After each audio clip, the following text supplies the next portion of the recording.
Hello, my name is Allison Carmen, and welcome to my podcast, 10 Minutes to Less Suffering. And the name of today's podcast, Leap Faster Than Your Fear Can Grab You. And I've been thinking a lot about the new year. Most of all, I don't want to let fear stop me in the new year. I want to be really clear about what I truly want, what's holding me back, and I want to find a way forward. And I bet you're feeling the same way. And recently I read this amazing quote that I think really sums up this whole idea of why we don't move forward, why we wait too long, and why uncertainty stops us, often from the things we truly desire. And this quote is by Veronica Tugaliva, and it goes like this. They say look before you leap, so look, but do not look for too long. Do not look into the void of uncertainty, trying to predict each and every possible outcome, to evaluate every possible mistake, to prevent each possible failure. Look for the opportunity to leap, and leap faster than your fear can grab you. Leap before you talk yourself out of it, before you convince yourself to set up a temporary camp that turns into a permanent delay on your journey into your own heart.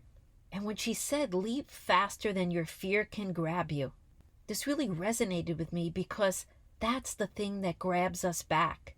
Most of us know what we want our lives to look like and how we want to feel. We know if we want to start a business. We know if we want to fall in love this coming year. We know what kind of job we want. But then we start to think about what it will take. We start to think about what if it doesn't work out? And then sometimes we start to overthink the risks. And we make uncertainty our enemy. And we overthink every outcome. And by the end of this internal conversation, the fear has grabbed us before we could leap, before we could move.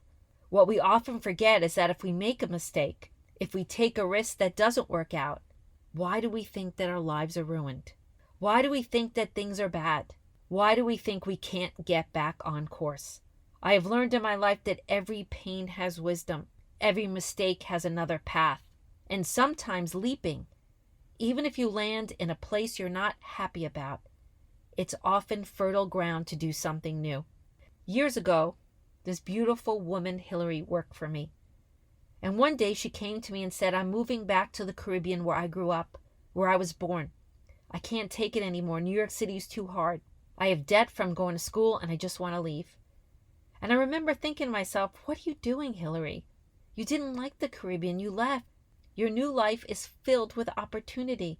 There's so much potential here. What are you going to do there? It didn't matter what I said. She just wanted to go back. She felt overwhelmed. She felt it was time. And I remember judging her thinking, wow, this is bad. This is a mistake. And it turns out she moved there. And after she lived there for a while, it didn't work out. But because she left New York and was living someplace else, even though it wasn't exactly what she wanted, it created a space within her to figure it out. It helped her find her way to move to Georgia. And when she moved there, she was able to create the life she wanted. She got her master's in teaching. Everything became more fulfilling. Life was easier for her there. And looking back, I honestly don't think she would have moved from New York to Georgia. I think it would have felt too hard. But it was the space of leaving for a while that helped her find her way. So she needed to make that break. She needed to leap without letting her fear catch her, without overthinking to find a new place to be. We think every time we leap, it's our last stop, but it rarely is. And I get it, because there are really hard moments when what we want looks so impossible. It looks so overwhelming. And we have every reason not to do it. We look at our bank accounts. We look at what we have that's stable. We look how uncertain what we want is. But what we often do is we spend too much time overthinking about all the things that could go wrong instead of overthinking about all the things that could go right. We have to remember that uncertainty is our best friend, because if we want our life to change, it has to happen in the unknown, because in the unknown is where our dreams reside. That's where everything new exists, in the unknown. But if we only stay with what we know, and if we only stay with a sure thing, our life's going to look exactly like 2023. And maybe you had a great year and you want things to stay the same. And that's wonderful. But if you had a year filled with stress and disappointment and unhappiness, let's bring something new in. And that newness is allowing yourself to connect with your heart, connecting with what you truly want, and realizing that it's possible in the unknown. And if you fail and it doesn't go right, and if you suffer losses, remember you will survive the pain. And remember the sun will rise again. New opportunities and new possibilities. As long as you have breath, you have hope. And if you have hope, you have maybe. I know what it's like to lose important things.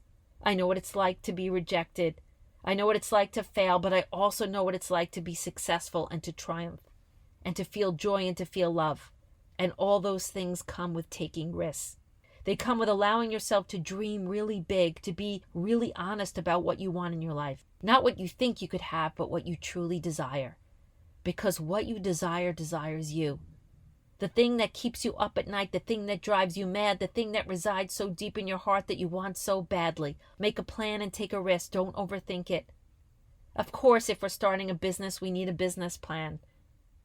And yes, if you want a new job, we have to make a resume and present ourselves in a certain way. But there's also going to be risks that we can't be afraid of. And again, we're afraid of risks because we're afraid that we can't have what we want. We're afraid that the unknown will never change. We're afraid if we take that risk, we will be left with nothing. And we will never be able to find our way again. But that's not true. Life always changes. And it's our job to keep up with the changes. We shouldn't sit too long in one place, especially when life is pulling us in another direction. We all know when doors are closing, and sometimes we're so scared to move, we let it close on us. And as the quote says, don't look into the void of uncertainty trying to predict it all. Because sometimes uncertainty has something for us that's so much bigger than we could even imagine. It's our choice how we are going to enter the new year. We can enter it with negativity and fear and bring disappointments of the past forward in a way that weakens us for the future. Or we could look at the past and say, maybe the future will be different.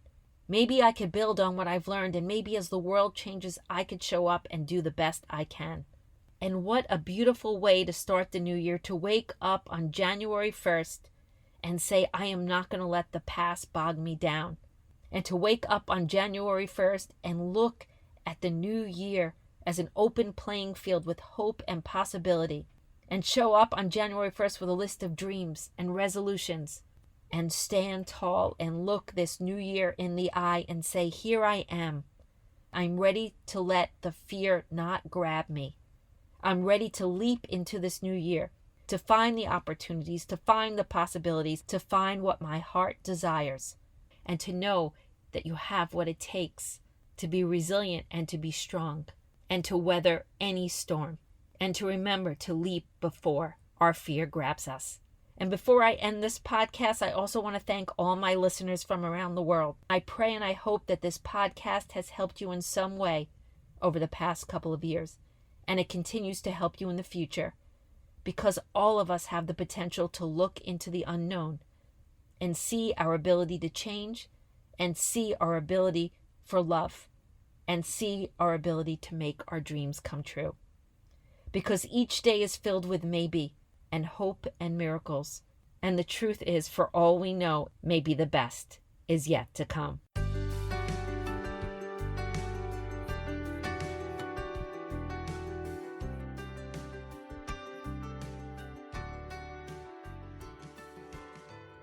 Thank you for listening to this podcast today. If you'd like to get in touch with me, you could email me at allison@allisoncarmen.com.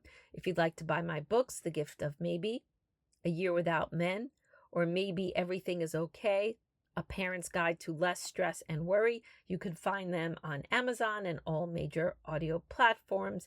If you'd like to buy my Maybe cards or my Maybe digital journal, they're available on Amazon, Etsy, and my Stan store. And most of all, if you like this podcast, I hope you subscribe and leave a comment.